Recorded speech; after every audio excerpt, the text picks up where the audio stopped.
Como é que um trabalho com um título horrível e fútil pode se tornar uma das referências em teoria da técnica violonística mais importantes da Academia Brasileira?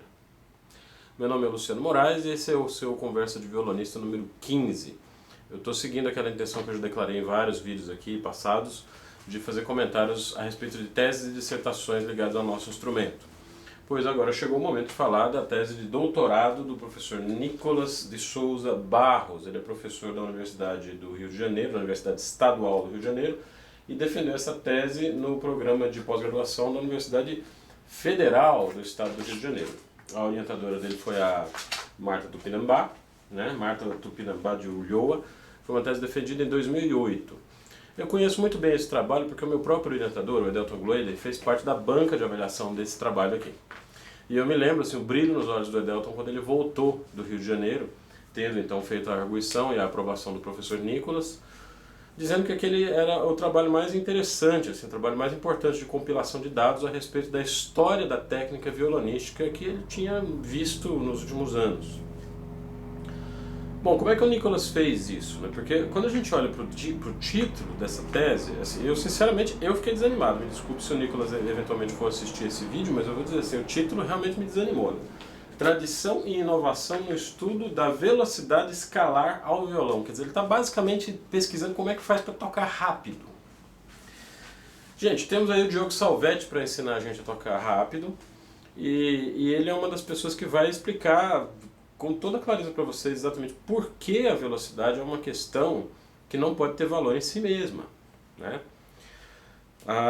claro que todos nós temos que tocar rápido, é evidente isso, é evidente que ninguém se torna um músico competente, um violonista competente se não tem uma certa velocidade, se não tem uma certa agilidade. Mas colocar isso no centro de uma tese de doutorado realmente é uma ideia que eu achei muito fraca, Dá uma olhada no trabalho para vocês verem o que acontece aqui. O trabalho é dividido em 3 partes. A primeira é aquele famoso panorama histórico, onde ele tenta, vamos dizer assim, coletar dados e informações a respeito da técnica violonística em tratados disponíveis desde o século XVI até ontem, O Nicolas tem essa ambição de abrangência histórica que ele cumpre muito bem. O capítulo 2 é um trabalho que fala de questões que ele chama de modelo integrado. Basicamente o modelo integrado seria o seguinte: normalmente a gente toca escalas ao violão usando 2 dedos, usando o indicador e o médio. Os arpejos a gente usa usando pelo menos 3.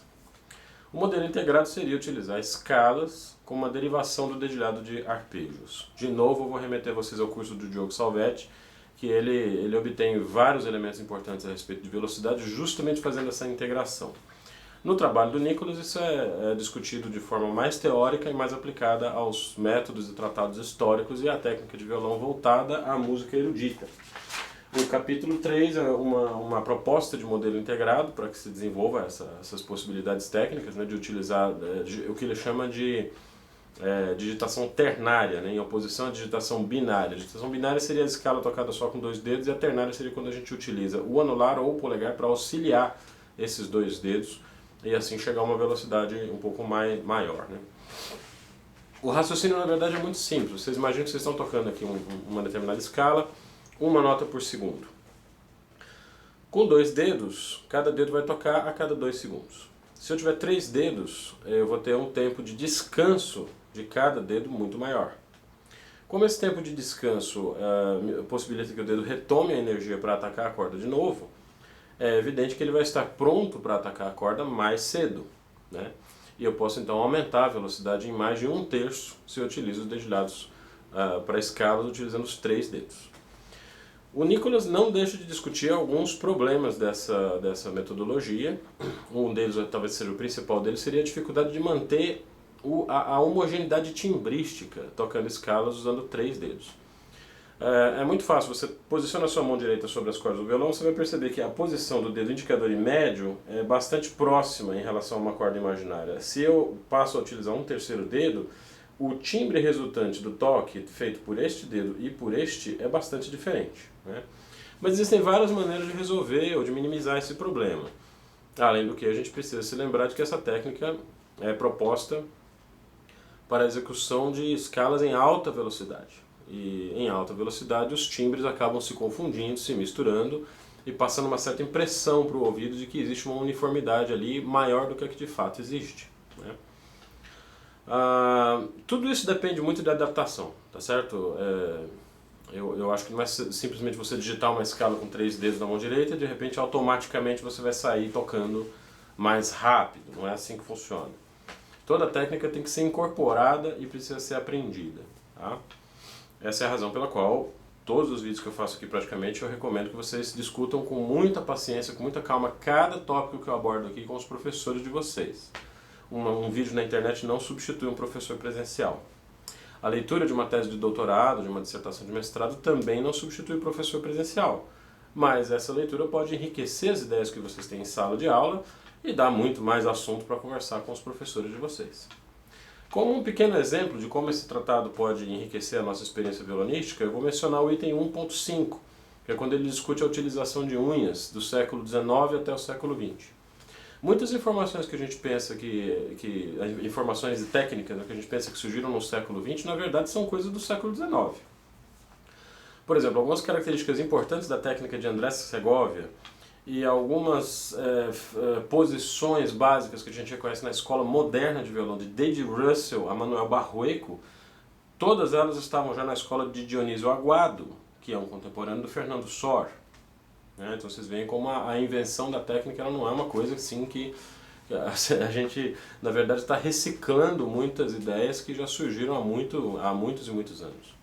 E o Nicholas vai muito além do que a gente pode imaginar, porque como ele é um multi-instrumentista, ele toca além do violão de 6 cordas, ele toca violão de 8, toca instrumentos antigos, ele toca laúde, guitarra, vihuela, um cara muito sério, um pesquisador muito sério em relação à utilização de instrumentos antigos. Ele tem informações muito valiosas e muito detalhadas a respeito dos tratados que são escritos desde o século XVI. Informações muito seguras a respeito de laudistas como Silvius Leopold Weiss, que é um laudista que escrevia num estilo muito próximo de Bach, peças muito mais acessíveis ao violão do que as próprias peças de Bach. Ou o italiano Alessandro Piccinini, que era um cara que viveu no século XVII, mas usava unhas, defendia o uso das unhas. Ele rompe completamente com o preconceito que a gente tem de que os instrumentos antigos se tocavam sempre sem unhas, né? E um último exemplo em relação à página 101 aqui do tratado, que é onde ele menciona o trinado em 2 cordas, que na verdade não é, de novo, uma invenção de Manuel Barrueco nem de David Russell, mas uma invenção da genial Ida Preste, no tempo que ela tinha esse duo fantástico com seu marido, o egípcio francês Alexandre Lagoya, mas aparentemente foi a Ida Preste quem inventou essa forma, né, de fazer trinados em 2 cordas. O duo Preste-Lagoya, da Ida Preste com o seu marido Alexandre Lagoya, foi pioneiro na execução de sonatas de Domenico Scarlatti. Então é evidente que ela buscava esse trinado em 2 cordas para tentar emular, né, de certa maneira, tentar imitar o trinado do cravo.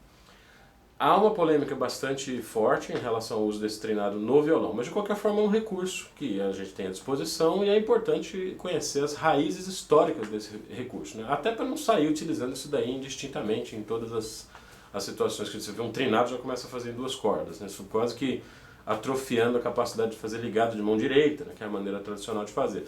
Mas de qualquer maneira, gostando ou não, concordando ou não com determinado recurso técnico, é importante nós sabermos as origens desse recurso técnico. E o trinado em 2 cordas é somente um pequeno exemplo. Eu tenho absoluta certeza que vocês vão ficar fascinados com a leitura da tese de doutorado do professor Nicholas. Eu recomendo que baixem essa tese agora, eu vou colocar o link aqui na descrição do vídeo.